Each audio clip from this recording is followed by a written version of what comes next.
to Drink Up Live podcast out there. For those of you that have decided to join us on this rainy, cold morning, at least here in Minnesota, it's rainy and cold, right, Adam? It, it's what it looks at out my window. I've not been outside yet. It's the luxury of working from home and doing virtual podcasts. That's right. That's what you live for every week. You live for this podcast every week. I know you do. At Absolutely. least I do, which is Oh, yeah. great to see all you. Welcome, Dave Moore. Dave was Morning. on the podcast several months ago. Dave is the author of Launching Your Alcohol Brand in the U.S. So Dave was so A great gracious to time to, come. yeah, great time to launch a book about launching your alcohol brand in the U.S. Yeah, I'm actually dropping an all the article head on it today. Yeah, yeah. Who on earth would write a book about launching an alcohol brand in 2025?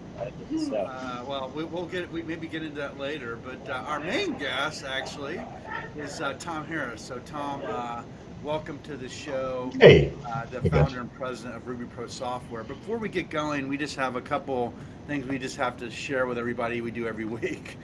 So first of all, I believe he knows he's a sponsor, but Jay Williams. I'm still waiting for my water. This is a can from 2 weeks ago. I'm drinking on my Freebird, and there's nowhere to buy Freebird in Minnesota. If there was, I would go buy it.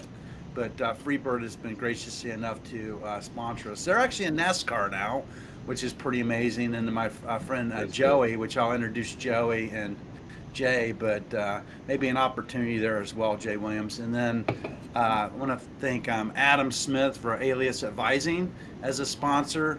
My partner, Alicia Vargo, for sponsoring us with Bev Assets, and then Rocks, Ryan Helleman. Thank you for being a sponsor of the show too, and eventually it'll be Ruby Pro as well as Dave Moore. So you guys just don't know it yet. You're going to be forever sponsors of this show as I was well. gonna 'Cause I say know we got to you. get now that Jay's in NASCAR, we got to get like NASCAR style jackets, and we'll just turn around and show the back of the jacket with all our sponsor logos. We just won't even say anything. We're just brought to you by, and then back of the jacket. That is a great idea. I'm sure some had a mutual friend that Tom and I have last night was giving me all kinds of good ways to do it. And I know he's a pro at that. So welcome Tom and welcome Dave to it. So let's get into what the heck is why would a technology company and an author of a book want to come on Drink Up? Maybe we start there. So Tom, maybe tell a little bit. Tom, tell a little bit about yourself. Yeah. Where, why, and then we can go into Dave, and then we can get into it. Well, I've been a technology executive at a lot of different companies for 30 years or whatever, and uh, met you and Dave, as you know, about a year ago, and heard the challenges that you guys have with bringing small to mid-sized brands to market and competing against the big guys. Right? I mean, Dave talks about it all the time. How do you create a level playing field between the guy who's selling 10,000, 30,000, 50,000 cases against the million case brands, right? And just trying to create a level playing field out there. And it's a pain point, particularly around pricing. I mean, pricing is, as we talk about it, is the language between you and your distributor. Right? So everybody's managing it on spreadsheets today. And you look at a distillery that maybe has 20 products, and in 10 markets, and you got 10 times 20 spreadsheets that are managing your pricing, right? And how many times do people see that the price, the formula screwed up, or somebody entered the wrong number in, or all kinds of other things that make the ownership worry about whether or not their pricing actually makes them profitable. That's a great point. I was going back and forth with Mark Alamy, as you know, for Burnt Church. Right. I still haven't got that answer back to him. He's like, well, Chris comes up with a different formula versus what I have, and I said, well, this depends how Chris is looking at it. Right. So you got to set the pricing rules, and I do definitely think you need consistency. So I want to get into pricing for sure, and then Dave, thanks for joining us because you're on a bit of a journey. Yeah, of course. you've taken this pricing. I know you do more than just pricing, but with your winery, Yeah. Shug Winery. So thanks for being here. With Shug, I'm going to call Shug Winery out Yeah. too. So tell us a little bit about you, how you arrived, and collaborated with Tom and the importance of it. Yeah. Yeah. Well, thanks for having me on the show again. I guess our first episode wasn't an epic fail, Sam, for having me back on the show. But I love the content. I love, it's usually 7 o'clock in the morning when the show's on. But I like the little snippets you share with everyone and all your content. We really appreciate it. But I've been in the industry, 25 years. I started as a rep with, Southern Wine and Spirits, which is now Southern Glaciers, and worked for RNDC in California and ran retail divisions for other wholesalers before getting on the winery side. And so my experience really comes from deep knowledge and experience from both sides of the three-tier system. So as a mid-sized winery, one of the and managing sales, we have a very small team, and my goal was always to utilize technology and some of the things that Tom. I've actually known Tom's brother for a long time, and he was the one that actually reached out to me and said, "You need to see what my brother's doing." Always an early adopter with technology. As I grow Shug, we're close to a 40,000 case brand, and we do that all with 7 or 8 people. So my plan is to continue to grow and leverage the power and harness the capabilities of technology, especially some of the things that are happening now and how fast things are happening. There's just no doubt we can do it, especially with Ruby Pro, what Tom's done. So the experience that I have really comes from a deep understanding of how the system works, right, from a supplier side and then also from a distributor side. So what Tom has created is an ability, for me to leverage, my time and my reach with my wholesalers. Big suppliers, big distributors have dedicated teams that can manage pricing grids. And anyone who's listening to this, and when I say pricing grid, it can get overwhelming. But it's just absolutely vital. And Sam, I hear you all the time. It's like, especially working with new brands, and starting with the end in mind. What's your retail, and working it back. And it's just even some of the big guys just don't even know. They just don't know. The price is just kind of the price. Somebody came up with it, and that's what we're working with. So, as Tom said, I think he coined the phrase, but I use it all the time, and that's using pricing as a language.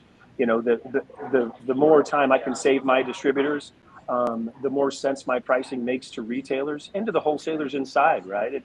It's just so important. So what Tom's been able to allow me to do is put all these different prices. I'm in 40 plus markets across the US and add internationally, it's probably close to 70, 80 markets. So I've got one environment where all my pricing is. So it's a quick reference. It helps me manage my profitability and just knowing that confidently I'm controlling those. I've looked at all those costs. I know what my pricing is in each market. So it's just been super. I mean, it allows me the confidence to grow at the scale and the speed I want to because of what Tom's done. Yeah, I mean, pricing can be boring, right? It is boring.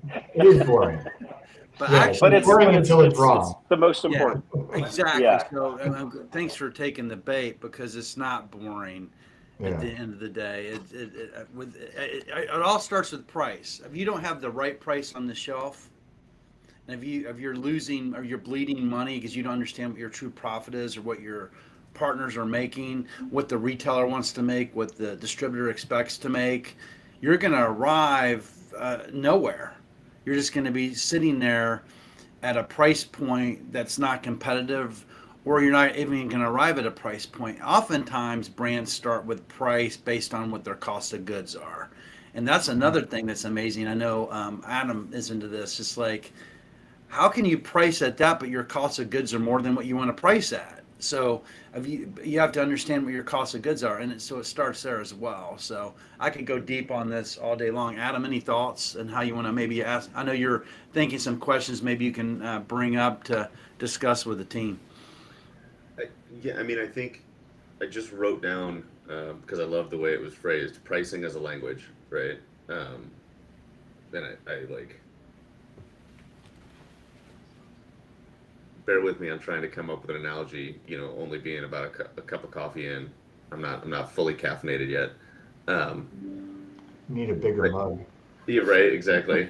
Uh, I think the reason I love that is like, you know, you think about like a Duolingo or whatever, like trying to learn a language. Like, A, if you know, if you tell somebody like, hey, I'm learning Spanish, like it's understood first that that's going to take a while before you're fluent, right?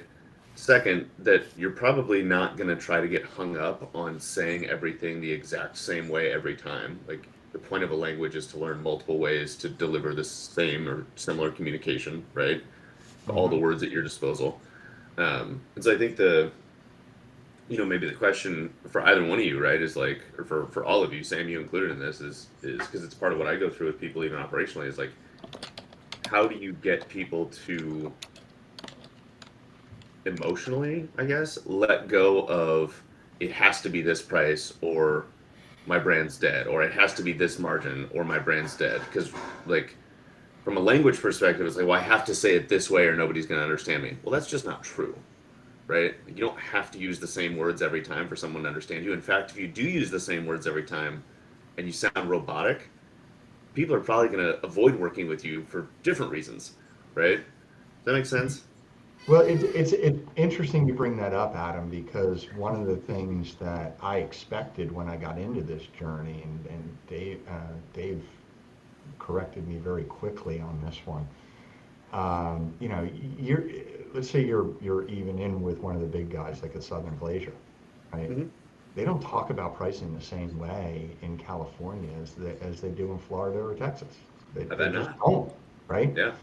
And so, you know, being able to talk about pricing the way that market talks about pricing is a critical element of success in Mm-hmm. the pricing business. And Mm-hmm. so, you know, and at the same time, you think about your brand, and the pricing is one element of it, but what's your go-to-market strategy, and how does your pricing get reflected in your go-to-market strategy, or how does your pricing support your go-to-market strategy, right? Yeah. Totally. Like, are you trying to like, you know, what's your strategy for on-prem, and how does your pricing incentivize on-premise to Mm-hmm. bring your product on board, right? So, without taking us too far down a rabbit hole, if you can, based on your experience,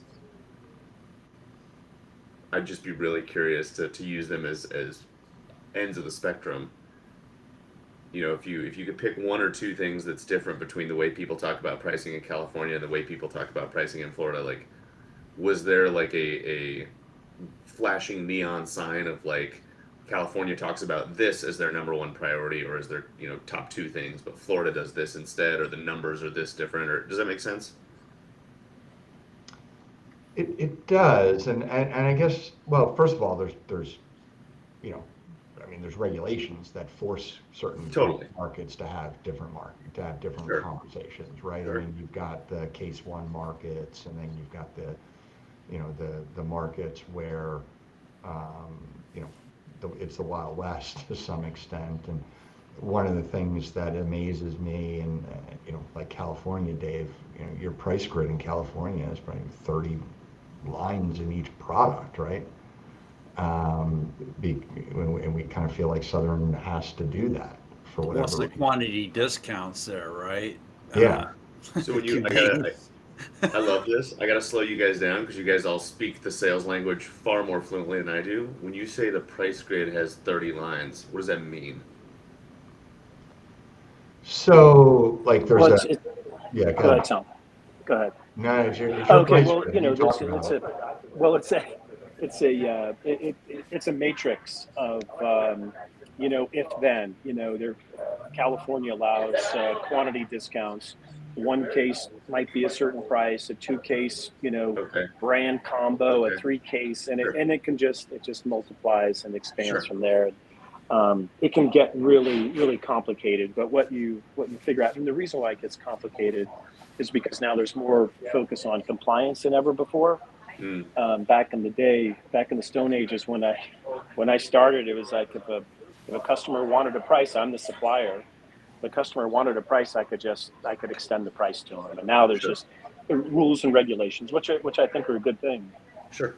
But what happens is it's a typical 80-20 rule. 20%, 20% of the 80% of the pricing you have in a grid, really sales reps and managers follow the 20% of it. But these other opportunities have to exist for big box retail and just to maintain compliance. But to know which one of those kind of those line items resonates most with not only your retailer but your distributors, right? I mean, I tell this story where a wholesaler or distributor rep, a sales consultant is out in the field. They have an opportunity, for example, for a Pinot Noir to sell, in either retail store or a restaurant, and they flip open their SFA, their unit. The pricing has to make sense, like literally within seconds. Sure. Like it just has to, okay, Mr. Retailer or Mrs. Retailer, if you buy 2 cases, this is the shug price. If you buy 3, it just has to make sense like immediately. And there's just, it's just a mind-numbing number of options that are out there because there has to be.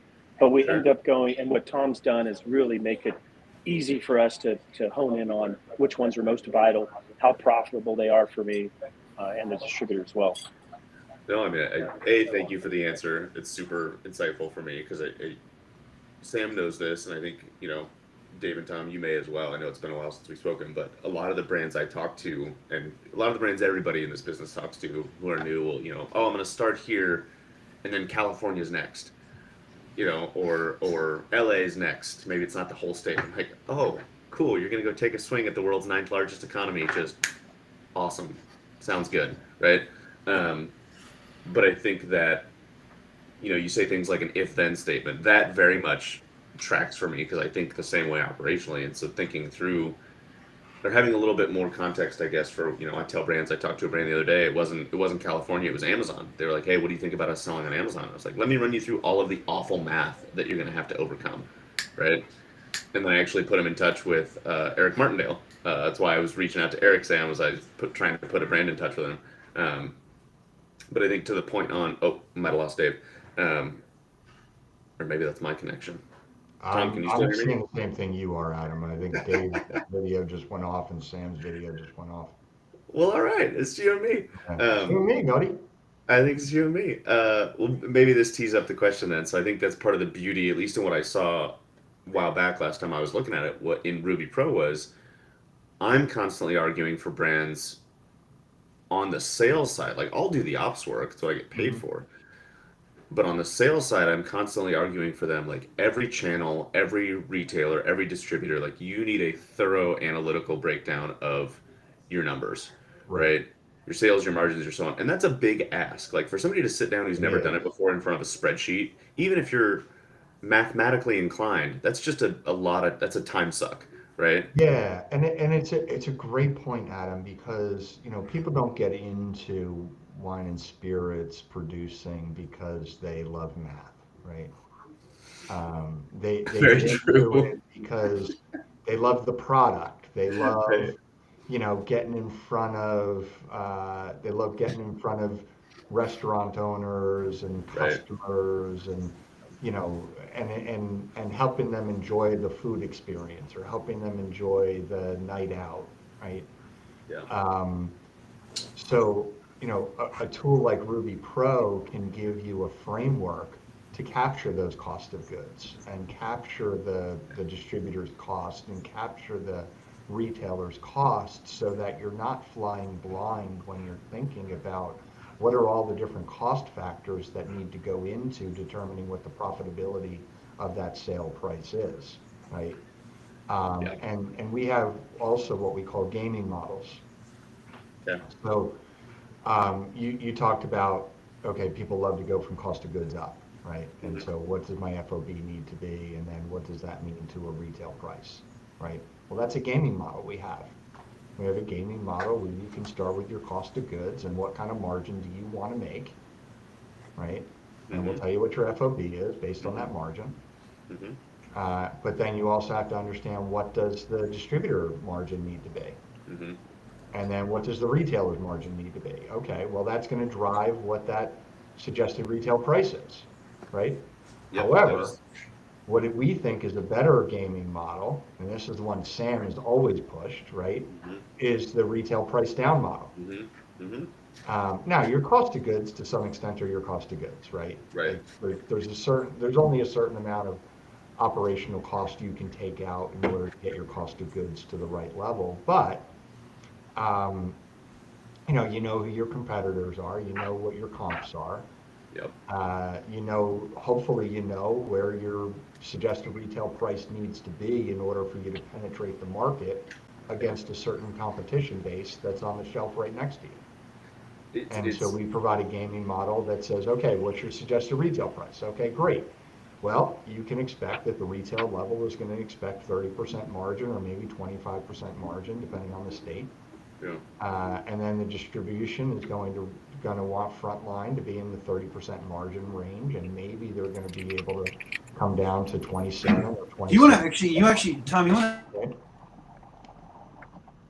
Ooh, you just, We're losing him again. yeah, I you think just froze on me there, Sam.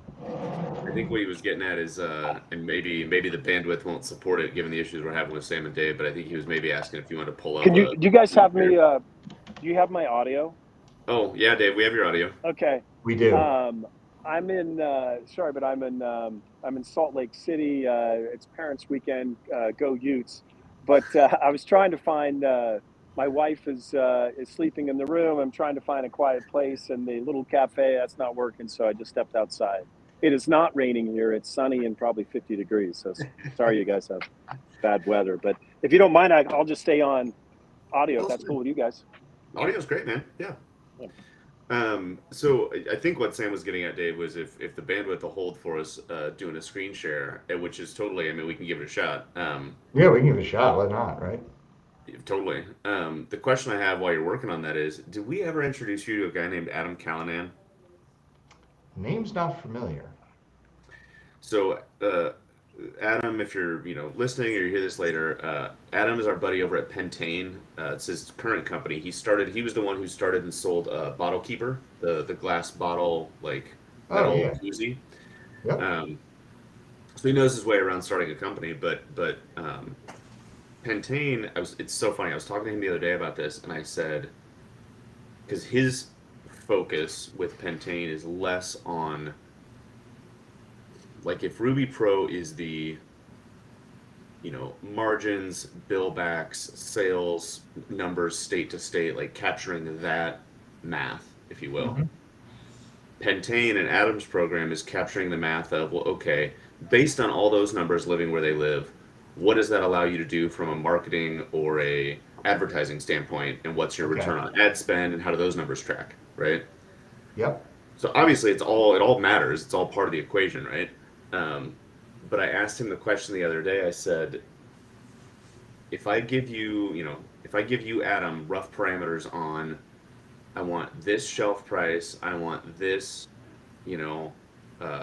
ad budget, whatever, like, what's the equation? Like, what's the variable that I need to factor in to work backwards from that into, well, I cannot produce it for any more than X, right? Yeah.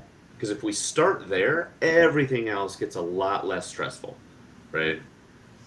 And he was like, it's a phenomenal question. But he goes, I would start with, and I was looking for my notes. He's like, I would start with contribution profit to acquire a customer, and then back into average order value, with your minimum contribution profit being like 25 to 30 bucks. You want me, gross margin, all that, right? But I was like, again, which all of what we're talking about for a guy or gal who's like, I want to make an energy drink, I want to make a seltzer, I want to sell a wine, is like, it's Yeah. just gonna break Yeah. their brain, right? Yeah. But I think Dave could attest to, like, if you start there, everything, like, the dominoes just fall so much easier, right? Yeah. So, And I can't encourage, if there's anyone listening or new brands, is to hire Sam or you, Adam, in the beginning, to figure out what those margins are, what those gross margins, I would call them contribution margins, right? And it's so important to start there. I mentioned it in my book. When it comes to, it's a pain point with a lot of brands. that I speak with and have talked to, they're like, oh, da, da, da, da, you know, oh, my product is this, it's so great, it's so much better than that. And I'm like, okay, well, let's take a look at your pricing. And I don't know about you, Sam, when you talk to some of your clients, like I get some resistance from people. It's like they want to enter the market, and this is the price. You know, well, these are your cost of goods. Well, this is what your price on the shelf's going to be like. Oh, no, I want it to be this price. Whether it's aspirational and it's value oriented or cost of goods, it's like it cannot be understated how important it is to make that very first step.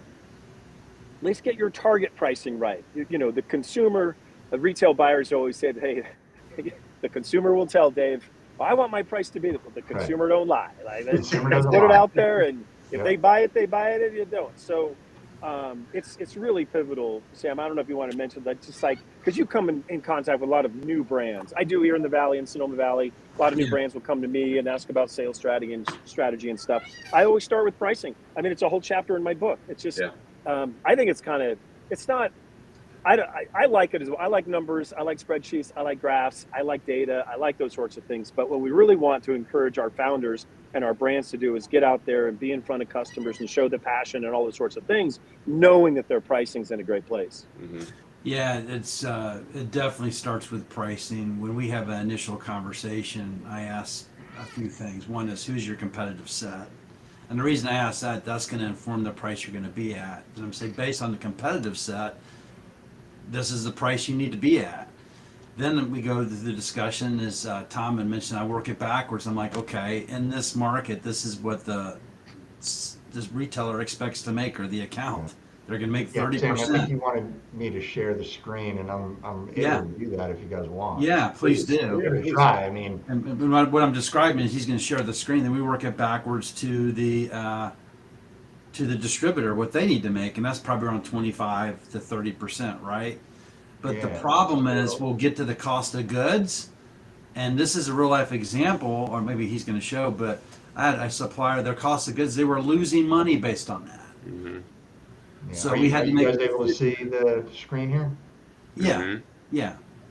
But this is what I'm. so- Go ahead, Tom. Yeah, so like this is an example I use for tequila brand, right? And I've got wine examples if anyone wants to see those. But you know, Adam, you had asked about like how many lines in the spreadsheet in the price grid. Well, Mm-hmm. this one has 4, Mm-hmm.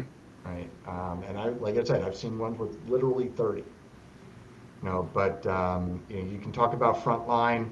I think Sam calls it false line. But, you know, what does the front line number look like for your conversation to start with the distributor? But then in this particular case, we have a one case upfront deal, which is really where people are going to talk off of. This really front line is really just talking about what is your total discount. But then what's your depletion allowance in order to get to this number, right? In this case, we've got no depletion allowance, but for a one case, you know, for any customer, whether it's on or off-prem, and it's standalone, meaning it's only good for this one product. Mm-hmm. But now we may quickly want to move to a 5-case brand deal. So this means if I'm buying any 5 cases in this tequila brand, and we're trying to get to, we're starting at a $59.99 price, but we're trying to get down to a $50.99 price because we think that that's really where the market is going to buy it off of the off-premise location, right? So in order to get to this number, and hopefully our retailer will take a 28% margin on it, and maybe our distributor is going to be willing to take, I'll say a 25% margin on it.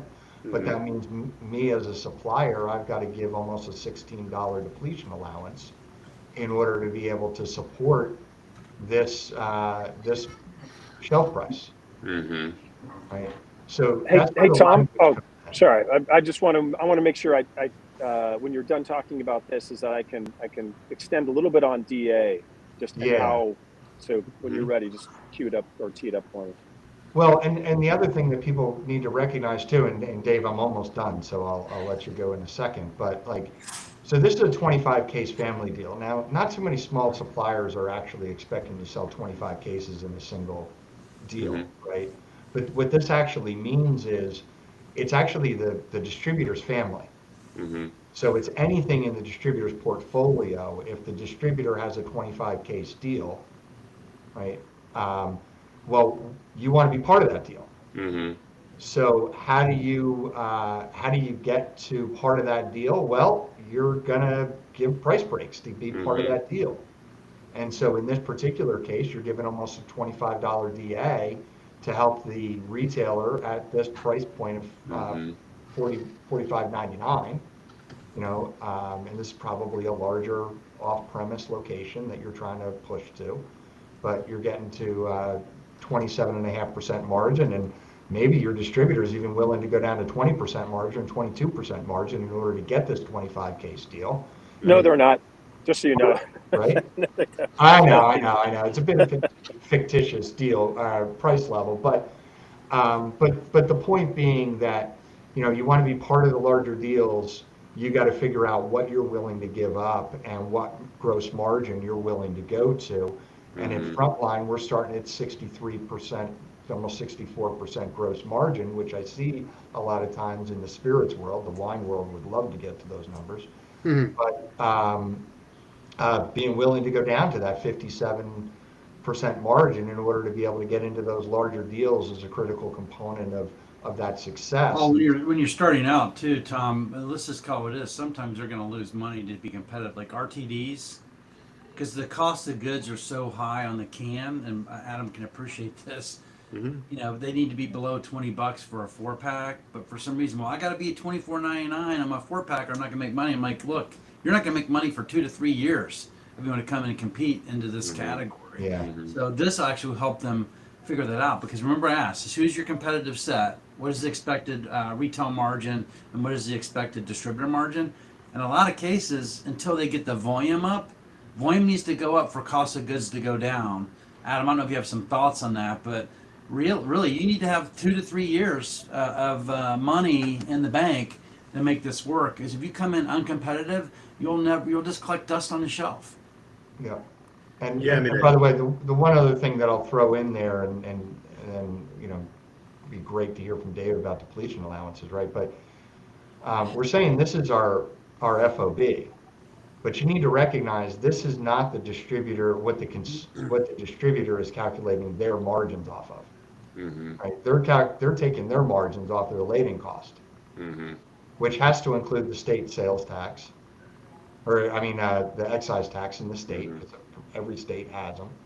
It also has to include the shipping cost from your location to the distributor, right? Mm-hmm. And in a lot of cases, there's other taxes like local taxes that they want to take into account. Maybe they're selling into New York City or some other place Mhm. that has a local tax, right?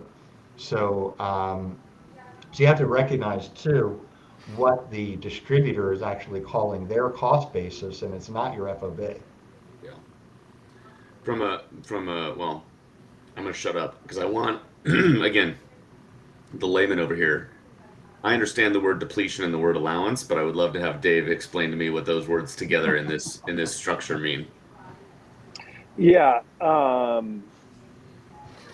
So it's as you mentioned, Tom, the retailer has kind of what we call a minimum margin requirement, right? And sometimes it's a range. Sometimes if it's a feature, they might work off of a little bit less. So does the distributor. They have their kind of target margin, kind of a margin requirement they call a little more. They're willing to lean in on other opportunity buys or whatnot. And I know we're talking a lot about setting up pricing, and it has to start there. But I also want to speak to those mid-sized suppliers out there, and maybe distributors are on the phone.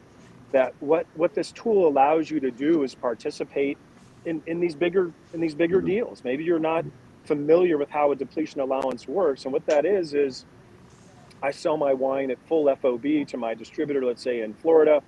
As they sell the wine through the particular channel, there's a depletion allowance that they send me a bill back Mhm. to the winery to say I sold 3 cases at this off-premise deal and 10 cases at this on-premise deal, and so they're billing me back. That's a depletion allowance I have guaranteed, or I promise to pay for every case that distributor sells. So the advantage for me is I get my cash soon, right? My distributors pay in 45 days.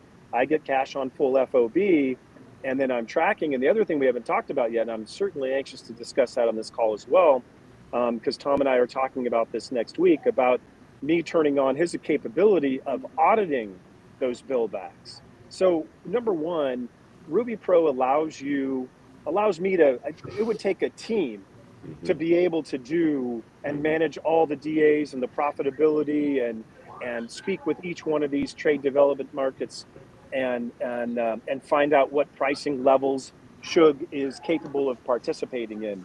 But the next thing, and I'm really looking forward to doing this with Tom and his team next week, is turning on the capability for Tom to say, hey, Dave, with your depletion allowance bill backs that I'm sending to Ruby Pro and the depletion reports that I'm also sending to Ruby Pro, Tom's going to be able to calculate how many cases at what level, what DA level, right? What discount level, how many cases of each I sold. And here's the example that I give.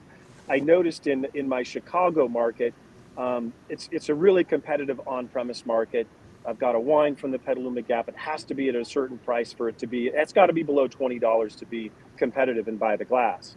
Well, by the time I give my DA, my depletion allowance, my discount, my support, it's a pretty it's a lower margin than I'd like at the winery.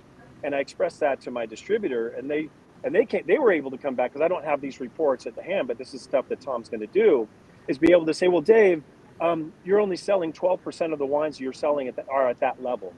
Look at the ones here we're selling at full margin for you. So this blended margin is just pivotal. It's going to allow me to say, okay, I might have to concede a little margin, a little profit on one particular item, but I'm making it up on another.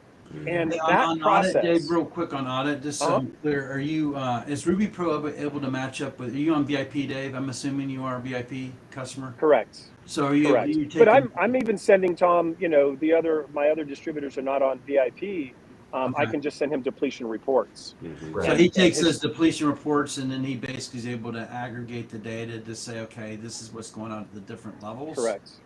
Yeah, that's correct, guys. So, I just turned on this field, by the way, over here for percent of business, and we talked about it a little bit ago. Sam, you started talking about it. Yeah. You got the different price levels, right? But part of the question when you're really trying to figure out what is your true profitability in a particular market is really what is your weighted average. Correct. Right? And Correct. so, when you look at, hey, we're going to sell 60% of our cases are going to be sold at the 1 case deal, right? And maybe we're going to get 30% at the 5 case brand, and we'll get 10% at the 25 case family, something like that, right? Well, maybe you're willing to bring this number for the 5 case family down, recognizing if it's only 10% of your deals, but it's going to get you on the shelf at larger retailers, right? You're willing to take that down, but you're still going to wind up with a 62% gross margin in the market, because that lower margin deal is only going to represent 10% of the sales, right? And that's a lot of what Dave's talking about right now. We can take in your depletion allowances, and we can bounce that up against your price grid, which does 2 things. Number one is it tells you whether or not the distributor is charging you back a depletion allowance that you've actually agreed with them on, right?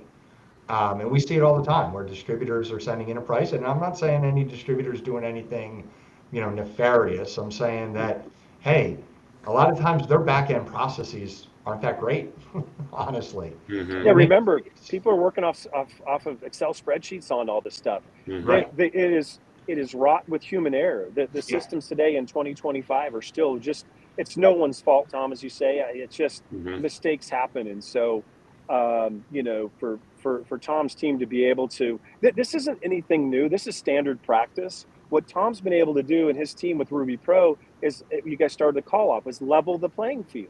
Like what I have here is I have a team of analysts, basically. It takes a little bit of time to set up and those sorts of things, but it's just, the value in continuing negotiations, getting opportunities coming back to me to say, Dave, we've got an 89 location retailer that we'd like to offer this price to.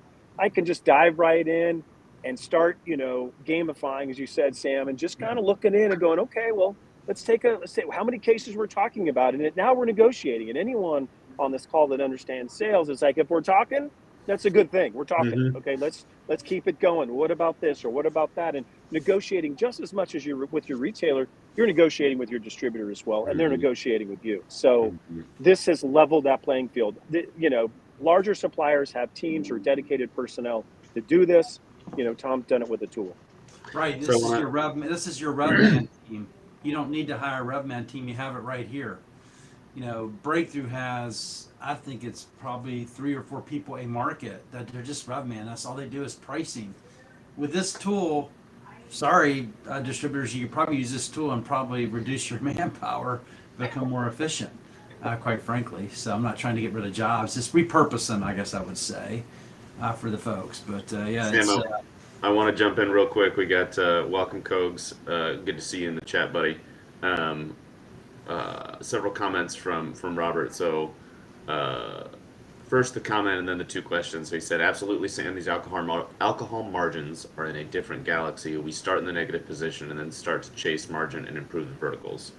His 2 questions are, A, how can a brand owner dictate the price? Doesn't the current market condition dictate the price points? And 2, B, on premise equals food service and off premise equals retail D2C, correct? correct.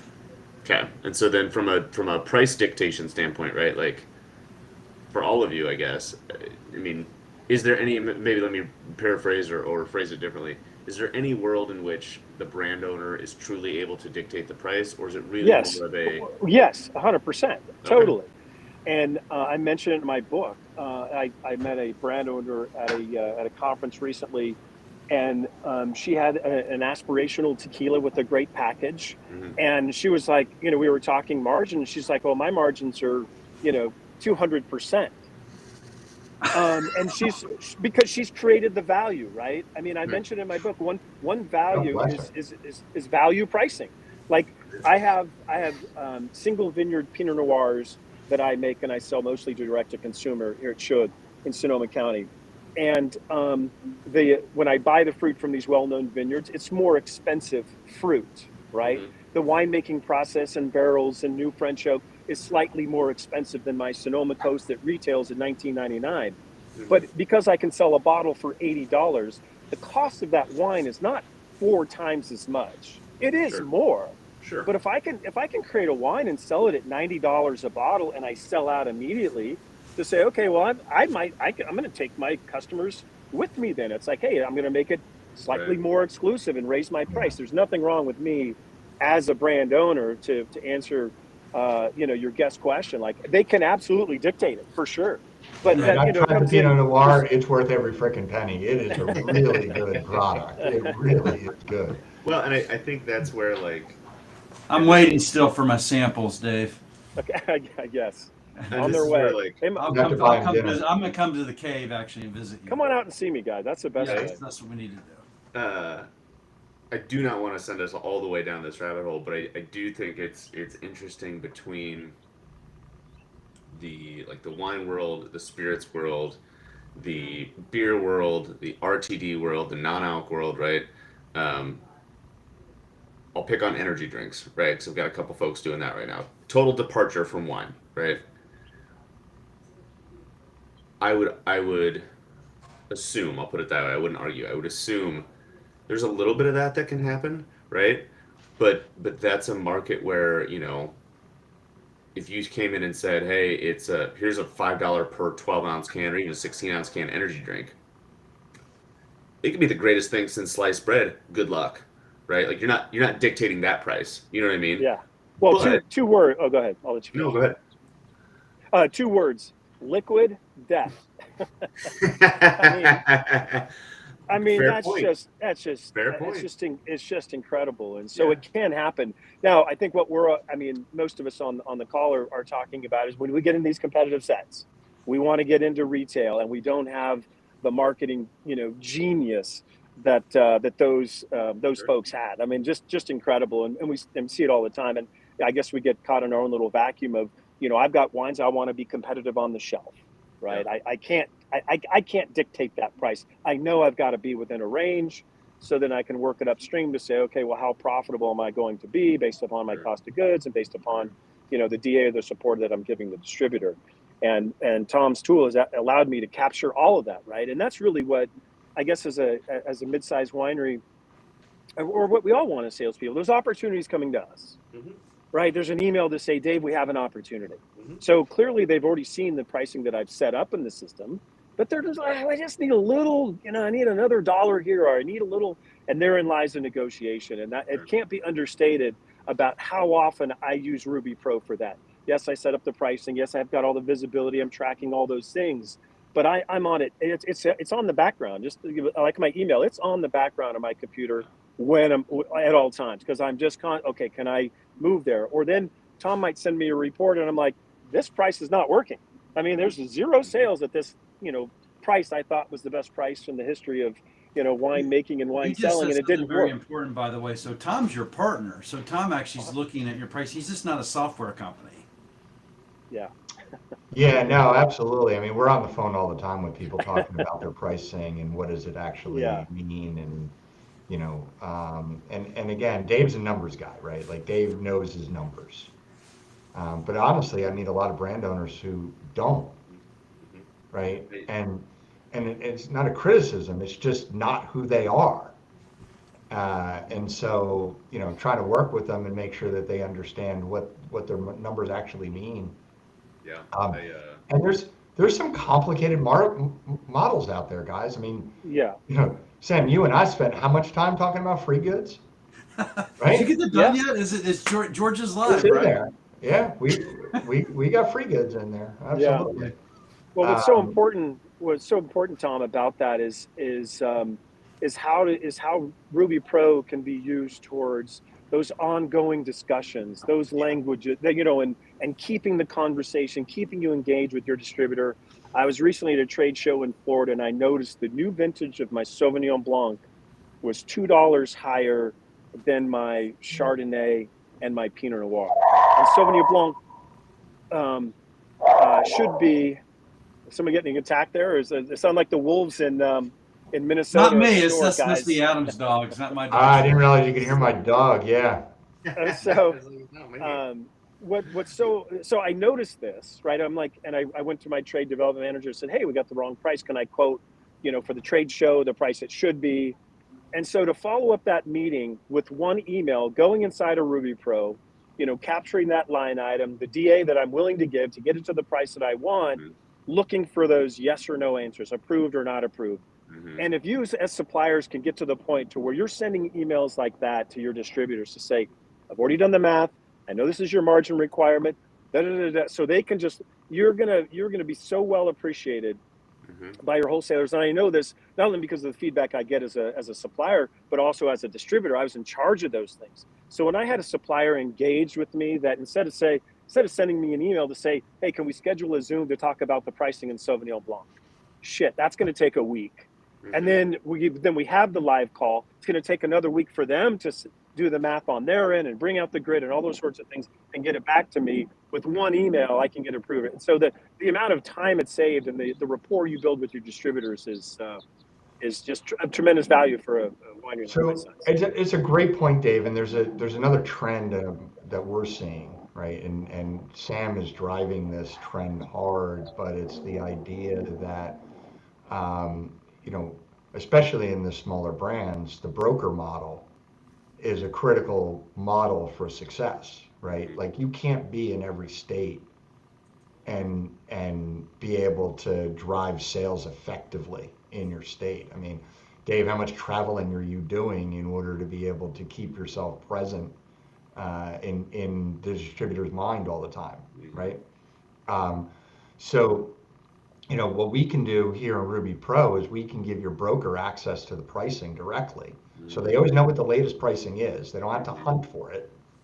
Additionally, they can create draft pricing. They can't publish it. They can't make it the final pricing, right? But they can create a draft that says, hey, I'm going into this distributor tomorrow, and we want to talk about, how do we drive this product? Maybe it's a vintage that you're trying to make sure gets off their shelf, or maybe it's something you're just introducing into the market, whatever it might be, and you want to empower your broker to have those conversations, but you still want the control over what that pricing is going to be, right? Giving them access to the information that they need to be successful, but maintaining that control as the owner is a pattern that we're seeing a lot now, and giving the you know, empowering the broker to work on your behalf, but maintaining that control as the owner. Yeah, I think that's going to trend. We're going to continue to see. I'd like to hear Sam's thoughts on that. He's built a robust business on this idea that we have, we just, not even an idea, the fact that we have fewer wholesalers in the market.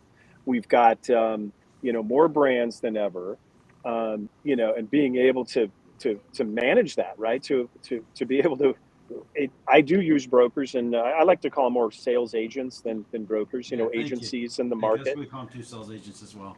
Yeah, and for me to easily go in and calculate what the fees are or what the margins are for that particular market just allows me to manage my profitability. I would like to say something about the negotiating with your wholesaler and with your retailer. When those opportunities come in, those that retail opportunity. Well, let's flip it and say a slow moving brand. One that's not moving. Let's do that, right? Let's go in this pain point and pull off the Band-Aid of like, shit, I put the wine in there, the pricing was perfect, everything was perfect, and then nothing happened. And typically, what the response you'll get from your distributor, Sam, I don't know if you have any thoughts on this, happens in, that first answer is like, well, let's do an incentive. Because, and I think the reason for that is because it's kind of like the easiest way to offer something that might move the needle, right? And I haven't thought about incentives, and they, that's why I think it's that word incentive. And Sam, I don't know, when you were, distributor or a supplier, kind of how often was that kind of the first, when something wasn't moving, incentive is like the first answer. It would be an incentive for the team, and also would be tastings for the retailer and account. Yeah. Let's activate the account in the marketplace, and let's put a deal together, actually get them to drive. You got that. Put a deal together. That's what I was hoping you would say. Sometimes you ask me questions like that, you put me on the spot, so I would just turn it right around, flipping it right on you. But you hit it. You're exactly right. Let's put together a program. Yeah. And so if you've got your pricing and your structure inside of Ruby Pro, now we can say, hey, if we dropped, we're sitting at $21.99 at most markets, and especially in today's market, in my opinion, you got to be $19.99. It's just kind of, that's the, then you can do this math. You can do some things internally with yourself, or maybe even with your team, run a few different scenarios. And now when you get that distributor on, on the phone, you can say, hey, let's do what's called a margin enhancement for the retailer. And we know their minimum margin's 30%. What if we did a deal where we're giving them 35%? And we're enhancing their profit margin. But you can do all those sorts of things prior to calling your wholesaler and making the presentation. And if you have all these numbers in front of you, or even better at, you send an email teasing them to say, would this be an option? And you've done all this math, you export these really, really slick sheets that Tom has. You're just setting your. You said something really important. I wanted to talk about that. Is that you can actually Ruby Pro. You can actually export the sheets in Excel, PDF, PowerPoint to your retailer, your accounts, and to your distributor and to your team, which is really important. Yeah, and to be proactive and participate in that is it's how Shug's able to leverage my voice. I handle global sales. I run the winery. We have a small team, and that's the plan. We continue to use sales agents in some key markets, but to be able to have meaningful discussions like this and negotiations, even with the retailers. I have my own relationships. Can't encourage suppliers out there enough. I think that's what the big change is going to continue to happen in the industry. Is suppliers are going to have to be more active in the sales process. No longer can we just depend upon our distributors. No fault of theirs. They're overwhelmed. So it's just it's something that's vital. And if you can be proactive, run some different profit scenarios and all those sorts of things, because you know where your profit's going to be. You have internal approval, or maybe you can make that decision yourself, but you can run these scenarios and now now you're negotiating, now you're discussing. Maybe the distributor also is like, we haven't done a great job on this either. We're willing to concede a little margin on our end as well, Yeah, right? So this is now really, now you're negotiating. yeah, it's really, really good, Dave. So first of all, it's Halloween and the werewolf is out. So Clearly, be Tom, careful, guys. be careful, please, because it must be a full moon or something's going Yeah, on. he's a 20-pound terror. So one of the things I'm going to give Tom an opportunity just to bring it home in terms of some last closing comments, as well as you, Dave, and Adam, and then I can certainly wrap it up. But the one thing at Bev Assets we do, we call Ruby Pro our pricing and analytics team. So when we bring in a new customer, a client, we introduce them to Ruby Pro. And what we say is, we want to get your pricing on Ruby Pro, and this is why. And Dave, you answered all the questions. One is our brokers have a view as well as our distributors. It manages our pricing in one spot, and it keeps everything really clean. But this is really expensive software, right, Tom? I mean, people can afford this. Yeah, thanks, Sam. No, actually, we start at $20 per market per month. No way. There's no startup costs, so we'll help you get your pricing in and convert off of those spreadsheets and into Ruby Pro. And yeah, and there's no upfront commitment, there's no term commitment. It's $20 per market per month, and get at it. I mean, in terms of like my perspective on this, Sam, I think what we're doing is we're leveling the playing field. Yeah, you absolutely are. You pay $20. A market would be like Florida, or if like you had a different structure in Tampa versus Miami, like Tennessee would be a good example. You Right. would have a Knoxville Yes. structure. I guess the best example would be if you had multiple distributors in a marketplace. Yeah, like Those would Tennessee's be- a common one where you might have a couple of different distributors in Tennessee just because of the nature of that particular market or Right. sets of markets. So like Tennessee can be multiple markets. There's a few other states like New York where you typically got upstate and metro. But yeah, I mean, you can look at it as where you've got a price negotiation between multiple distributors. Each one of those is a market. Got it. Right. And then, so how do people find you? Well, I mean, first of all, my email address, tom.harris@rubyprosoftware.com. Love to hear from you. Okay.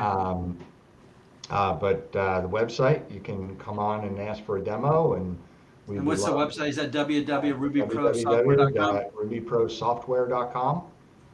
And yeah, just love to meet you and talk about what your current situation is. Is that right there? Ruby Pro That Software? is correct, Sam. Great job. Okay. Yeah. There you go. And the other thing I'll put out there, if there's any wholesalers listening, we also have solutions for wholesalers. I mean, we meet a lot of wholesalers that are on the mid-size, small side of the market that are still using QuickBooks.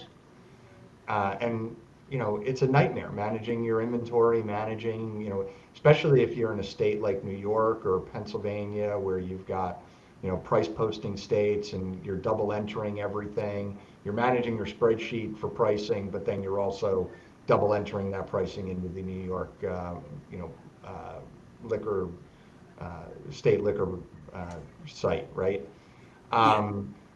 We can help you manage that data and manage that process from end to end for. You're going to actually save them money at the end of the day. Like, Oh, absolutely. like hundreds of thousands of dollars. Yeah, and again, our model is we're long-term thinkers at Ruby Pro. We're Yeah. here to have a long-term relationship with you, right? Yeah. We don't charge startup costs. Typically, we have by the month pricing, no commitments, and reasonable pricing to really help the small guy be able to compete with the big guy. And there's the wolf again. Yeah. Yeah, it's we just, like I said, we want to be partners with you for the long term, and we want to help the small to mid-sized suppliers and wholesalers really compete against those large guys. Yeah. And honestly, we're seeing that the small guys, especially, are seeing advantages over the big guys. Oh, 100%. And by the way, You this know, is not just spirits, wine, and beer or cannabis products, Adam. This is food. Oh, This I'm is, aware. oh yeah. I have an introduction to a few people teed up. I'm going to send after we get off the phone. okay, Well, it's good. funny because actually one of our largest customers is actually on the food side. Funny. Yeah. But yeah, it's agree with you, Sam, and I think as we see the market pressures, you know, a lot of the small people are taking advantage of it. Like they're picking up I see the wholesalers picking up brands that the large guys are dropping. And I see the small suppliers really creating those relationships either through the broker model that I know, Sam, you're pushing real well, or like Dave does, just getting out and pressing the flesh in as many markets as you can and creating those meaningful relationships and telling those meaningful stories about your brand that really resonate in the market. So, and if we can help to level that playing field by giving you technology that helps you make better decisions, then that's what we're here for. Yeah, you're the RevMan team in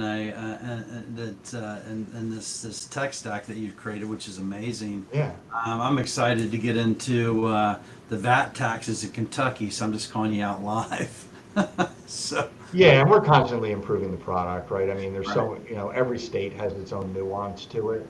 Yeah, But yeah, and as you know, Sam, we love to partner with our customers where they see that there's a need. We're happy to fill that gap. yeah. Hey, we have to ask the final question. Matt, you want to ask Tom the final question, then we can wrap up. Yeah. Absolutely. Tom, what is the difference in your mind between success and failure? Ooh. The difference between success and failure. I think the main thing that I see, number one, is the brands that can focus more on the customer, the better you're going to be. But you can't lose sight on the ball of your own profitability. So know the customer and know you're profitable. Yeah. Right? And if you can do those two things, you can find success. Okay. Brilliant. Well, as Absolutely. let's just wrap up. We'll go around the circle. Adam, any closing thoughts? Yeah, I mean, I'll call out some of the phrases I loved. I mean, again, pricing as a language. What Dave mentioned about having Ruby Pro running in the background. I think a lot of brands, at least a lot of the folks that I talk to, regardless of where the question comes from, a question will come up, and it's as it should be immediately. Like, oh, I got to take a look at the numbers. Should, absolutely. But the problem is if you don't have something like a Ruby Pro, or I'll call out Pentane, or Cost of Goods sheet that I do. If you don't have something like that constantly up and a working document, that oh, I'll take a look at the numbers, will take you a day, 2, 3, a week, 2, because other stuff will come up and you'll forget about it, and then you'll end up making a in the moment decision based on how you feel, and you'll go, oh yeah, it's fine, we can afford to lose $1 here, $1 there, we'll take a bill back on that, whatever. And that adds up, and then you look at your numbers at the end of the month, you go, oh, we lost a boatload of money. So I think that's the point I would leave people with. And then finally, it's the same thing that Sam brought up is like folks like Tom and tools like Ruby Pro can be affordable and give you kind of the leg up or the tool in your tool belt to be able to compete on a larger level, and so take advantage of them. So. Yeah. And Tom, anything you want to discuss that we missed, or any closing thoughts on your end? I think we covered a lot of ground here, guys. I mean, it's a complicated topic, honestly, and we're trying to make it simpler. And it's a great question, Adam, about what drives success versus failure. And what I love is the idea that I can help brands spend more time in front of customers and less time worrying about whether they're profitable, but giving them the tools to know that they are. Right. And so, if technology can help you spend more time with the customer, that to me is the benefit. And at the same time, we can drive your costs down, or we can, give you better visibility into better decision making. That's gonna just help you in all facets of the business. No, 100%. Y'all are excellent partners. Again, we tell our clients, and we copy you on a lot of messages to our clients. We're like, this is our pricing and analytics team. It's really important that everybody understands and listens to what I'm telling you is what Ruby Pro is. They're partners. They're not a technology company. They're a solution Sure. company. And it's funny because like meeting guys like you and Adam and Dave, right, that really understand the business side of alcohol. You know, so many brands we see are focused on the formulation, they're focused on the taste, they're focused on the differentiation of the product, which I'm not saying isn't important. Of course it's important. Totally. No, of course it's important, right? But if you want to be in the business long term, you got to find a way to be profitable. Yeah, 100%. And that's so one of the best investments you can make is with you guys. You bring great value. I'm so excited that you came on the show today. I'm grateful to have the I would opportunity. encourage everybody to go listen to this show. There's a lot of things that were shared in here, little nuggets that you'll just capture if you go back and re-listen to it. I know that several friends do that, but wishing everybody a happy Saturday. Thanks for joining us on this rainy, cloudy, cold day in Minnesota. At least it's where maybe it's sunny somewhere else in the world. And we'll catch you soon. I ask the two of you to remain on the line because we got to make sure this stuff downloads. Yeah, appreciate it. Thanks, Hey, Tom. thanks again, Thank you, guys. everybody.